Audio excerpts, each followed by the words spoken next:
It's nobody's fault but us men for women wanting to be independent. It's nobody's fault but ours. We're leaders. You feel what I'm saying? We're supposed to be heads of household. We're not operating in our calling. So they are forcefully taking over and saying, I'm not waiting for you anymore to get it together because I'm about to get myself together. And I can only respect that. Imagine, let me tell you something. My mom was a single mother for and raised me and my siblings for 18, 19 years. Never had a father figure in the household. My dad wasn't around. My little brother's dad was not around. Here and there pop up, boom, boom. But it's not like having a father in the house that's like leading the household. So my question is, what would I have expected my mother to do? To wait for another man to come into the household, or for her to have to figure it out? Stressed out, trying to make sure she puts me in school, make sure my little brother's straight, make sure my sister's straight. Make sure the bills is paid, being at work this amount of hours, working 40, 50 plus hours a week, standing on her feet. My grandmother working at the hospital 60, 70 hours a week, standing on their feet trying to figure this stuff out. So how can I blame her for being independent now when she don't want a man in her life because men have let her down so long? How can I be mad? You get what I'm saying? I can't. Why is it that women are winning so much in today's age, and why men are like, damn, we being left out, is because they taking this shit serious. Because they only had to. Because I'm gonna tell you something, this is a deep truth. Women, there's so much more responsibility on women when they at a younger age as opposed to men. Really think about it. Like when I was younger, like, yo, my mom didn't have like conversations with me. I would say about she had conversations with me about sex, but it wasn't like a stressful thing. You shouldn't be having sex. She bought me some condoms, but that's normal for young men. She didn't do anything wrong. I bet you a bunch of dudes could say, yeah, my mom and my dad bought me condoms too. But they didn't have a conversation with me like, yo, you should be celibate, you should be abstinent, you should respect yourself. That's not the narrative. But what's the narrative for women? Respect yourself. If you have sex, you a hoe. I'm not giving you no condoms because you're gonna be a hoe if you do that. You need to be in your books. You need to get your stuff right because you need to learn how to take care of a household. So much responsibility is on them at a younger age, and for men, it's kind of loose. For us, we can just do whatever we want. You know. So now we're starting to see the actual result of that happening, to where now you see the women of our generation outpacing us because of all the responsibilities they had when they were younger, and they don't make no excuses for it either. And I can't be mad about that. Only thing that I can do is encourage all of my fellas to say, yo, from here on out, I know you see the women that are winning, but what are you going to make an excuse right now? Or are you going to boss up and be a man and step up and handle your responsibilities? Because let me tell you something. Although a woman wants to be independent, she know the real.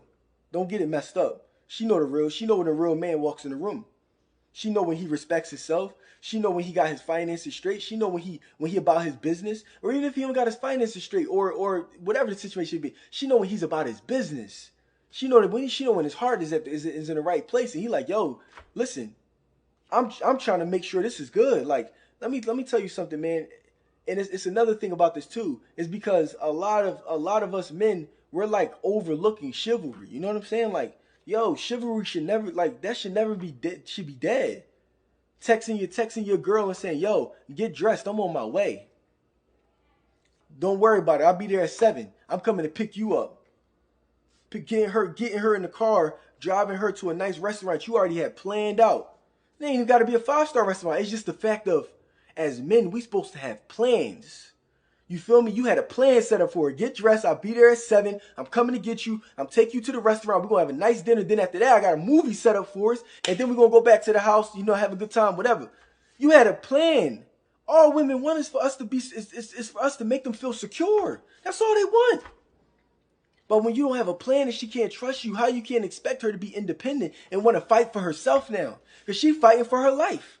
When we supposed to be, as men, supposed to be the ones fighting for them. We supposed to be the ones on the front line, but now we got women on the front line. Come on, where that come from? It's because we don't got the plan. We can't be mad at them. They just acting out of straight This is life or death right now. So as men, yo, we got to be more chivalrous. We got to stand up and have a plan and say, yo, this is how it's going to go down. And I believe in this. And guess what? Don't be afraid to fail, bro. If the plan fall out, have a second plan for it. All women want is, yo, do you got me? That's all they want. Yo, does he have me?